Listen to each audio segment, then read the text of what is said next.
1981 was dark, dangerous, unforgettable. Then 1982 looked at it and said, let's crank things up. Because 1982 didn't just give us great films, it gave us entire new worlds, new icons, and new nightmares. This is the year science fiction began to take over cinema, and it never really gave it back. Welcome to the Greaties, must-see movies, 1 year at a time. I'm Les, let's get into it. Number 10, Gandhi. Yeah, look, I'm going to start with this one, and it'll probably surprise you that it's at number 10. Gandhi, 1982. Richard Attenborough directing. Ben Kingsley in one of the most transformative performances ever put on screen. The Thing won 8 Academy Awards, including Best Picture, Best Director, and Best Actor. It is sweeping, epic, genuinely important cinema. So those kind of films they don't really make anymore. And look, I'll be honest with you, it's not one you're going to reach for on a Friday night and invite your friends around and have a party. But must see? Absolutely, without question. It's the kind of film that reminds you what the medium is kind of capable of. It's high up the list, but definitely earns a spot. Number 9, Airplane 2, the sequel. Yes, I know. Look, is it as good as the first one? No, nothing as good as the first one. The first one is one of the funniest films ever made. But Airplane 2 has more laughs per minute than most comedies have in their entire runtime. And this time they got William Shatner. I bloody love William Shatner. You got William Shatner doing William Shatner things in a disaster spoof. Genuinely, put it on with your mates. I promise you, you will laugh. Number 8. The Dark Crystal. Now this one I will fight for, okay? At the time of its release, maybe it wasn't as commercially successful as it should have been. I think the thing cost about $40 million to make, but only made $25 million, something like that. And a lot of critics kind of panned it as well, which didn't help things too much. But it actually is an incredible movie. It was made by Jim Henson and had absolutely no human actors in it whatsoever. But somehow it works completely. It's beautiful and strange and genuinely moving. Like there are moments in The Dark Crystal that are genuinely unsettling. Freaked me out as a kid. The Skeksis alone, man, those things gave me freaking nightmares. But it's also got this incredible world, and you get this sense that you've been dropped into something kind of ancient and real. Personally, I think it's criminally underrated and deserves far more respect than it gets. Number 7, Star Trek II, The Wrath of Khan. Whether you're a Trekkie or not, doesn't really matter, because Star Trek II is possibly one of the greatest sci-fi movies ever made. And not only that, it's the best Star Trek film ever made. Khan was one of cinema's great villains. Ricardo Montalban playing him with this incredible intensity. This is a man who's been left on a dead planet for 15 years and has been thinking about one thing this entire time. The space battle sequences hold up completely. The tension is extraordinary. And that ending. If you know, you know. If you don't, I'm not going to be the one to tell you. Number 6, Fast Times at Ridgemont High. Okay, maybe I'm a little biased on this one, ladies and gentlemen, because fun fact time, Phoebe Cates was, and always will be, my celebrity crush. And people generally remember this film for 2 things, Jeff Spicoli, and of course, many young men remember a particular Phoebe Cates scene. But Fast Times at Ridgemont High is actually a smarter film than people give it credit for. It deals with things in 1982 that teen movies simply did not deal with. Honesty. Unflinching honesty. Sean Penn as Spicoli is an all-time comedic performance. I mean, the guy's a surfer dude who orders pizza in the middle of class. I mean, you just can't help but believe, like, the character he is. And again, just another point, Phoebe Cates. That's all you need to know. This woman was absolutely stunning. And I should note I was young, so I fell in love in Gremlins, alright? But with Fast Times at Ridgemont High, underneath the laughs, there's a film with real heart about kids trying to figure out who they are. Number 5, E.T., the Extraterrestrial. E.T., the Spielberg classic. I mean, everybody should know the famous image, right? The boy riding into the sky, the silhouette against the moon. And if that image doesn't do something for you, I don't know what to tell you. Spielberg made something genuinely magical here. It was a film about loneliness and friendship and what it means to find someone who understands you, even if that someone is from another planet. Did you cry? Of course you cried. Everyone cried. And anyone that tells you they didn't cry is lying to your face. E.T.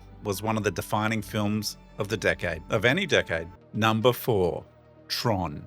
Now I know, looking at it today, the special effects are like, okay, a bit behind, and now they've made all the big new ones, and Tron Ares came out, and let's be honest, wasn't the best. But Tron was one of the most visually ambitious films ever made. In 1982, they were building entire digital worlds inside a computer. Light cycles racing through neon grids, a visual language that no one had ever seen before. Was the story perfect? No. But what Tron was doing visually was so far ahead of its time that it still influences how we think about digital worlds today. Every sci-fi film that puts you inside a computer owes something to Tron. Underappreciated, ahead of its time. Number 3, The Thing. Oh my god, The Thing. John Carpenter made one of the most terrifying films in all cinema history in 1982. And it genuinely surprises me sometimes when I hear people say they haven't seen it. The Thing is a masterclass in paranoia. You are stuck there with these people in this Antarctic research station. Something is out there. And the truly horrifying part, you don't know who's already been taken. And the practical effects? Rob Bottin's practical effects in 1982 will do things that make your stomach turn today, with all the CGI in the world available. There's a scene involving a defibrillator, but I'm not going to describe it. You need to see it. You know I love my horror, and it's pure dread from start to finish. One of the greatest horror films ever made. Number 2, Blade Runner.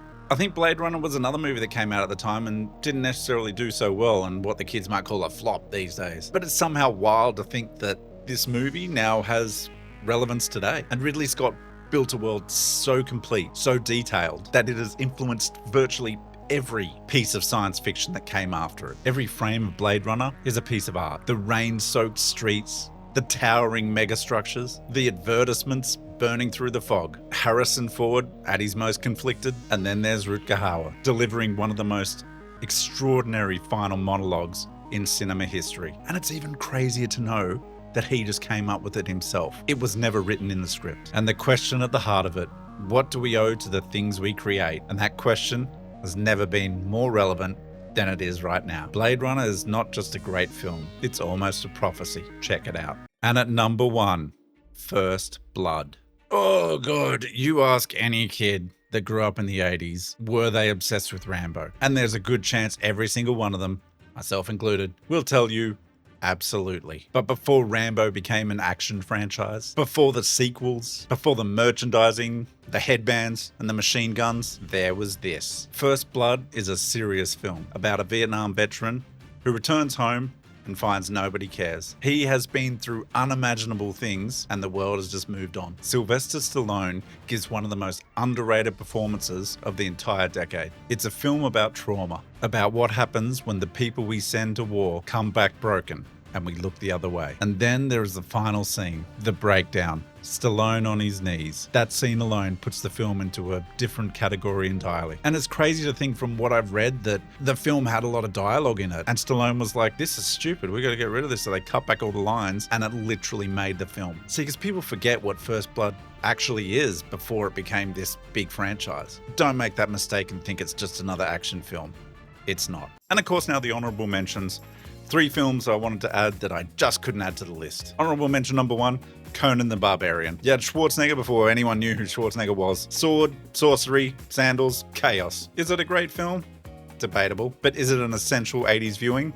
Absolutely. Honourable mention number 2, a movie I was obsessed with as a kid, The Secret of NIMH. Don Bluth had left Disney and made this film, and it's darker and stranger and more beautiful than anything Disney was producing at the time. If you're into animated movies and you haven't seen this, try and find it. Honourable mention number 3, An Officer and a Gentleman. Richard Gere, Deborah Winger, and Lou Gossett busting out one of the greatest performances of the decade. The movie is worth watching for the ending alone. Your mum cried. Your dad cried but pretended he didn't, and you'll cry as well. Admit it. And that's it, 1982. Done and dusted. The year sci-fi started to take over. I'll see you next time for 1983, and trust me, you're gonna want to be there for that one. I'm Les. Thanks for watching. Subscribe. You know you want to. Catch you later, folks.